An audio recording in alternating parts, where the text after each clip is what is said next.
Forgetting self care, మనకి మనం time ఇవ్వకపోవడం. యాజ్ ఎ పేరెంట్స్గా మనం అందరం ఫస్ట్ పిల్లల కోసం మాత్రమే ఆలోచిస్తాం, బట్ మనకి కూడా కాస్త టైం కావాలి. మీరు అలసిపోయినట్లయితే పిల్లల్ని సరిగ్గా చూసుకోగలరా? నెవర్. మనం అలిసిపోయినట్లయితే పిల్లల్ని సరిగ్గా చూసుకోవడం కష్టం అవుతుంది. So take some time for your self.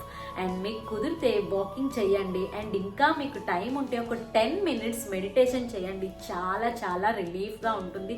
Stress release అయ్యి మీరు ఇంకా పిల్లలతో బాండ్ని మంచిగా బిల్డ్ చేసుకోగలరు అనమాట. సో మనం బాగుంటేనే మన ఫ్యామిలీ కూడా చాలా బాగుంది. కంపేరింగ్ కిడ్స్, మన పిల్లల్ని వేరే పిల్లలతో కంపేర్ చేయడం. చాలా మందిలో నేను చూసాను ఇది. చాలా మంది వాళ్ళ పిల్లల్ని వేరే పిల్లలతో కంపేర్ చేస్తూ ఉంటారు. ఆ పాప నడిచేస్తుంది, మా పాప నడవట్లేదు, ఆ బాబు చదివేస్తున్నాడు ఈ ఏజ్ లోనే, మా బాబు ఇప్పటికీ చదవట్లేదు.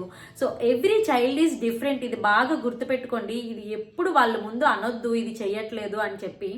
అలా కంపేర్ చేయడం మానేసి వాళ్ళు చేసిన దాన్ని ఎంకరేజ్ చేస్తే ఇంకా బాగుంటుంది.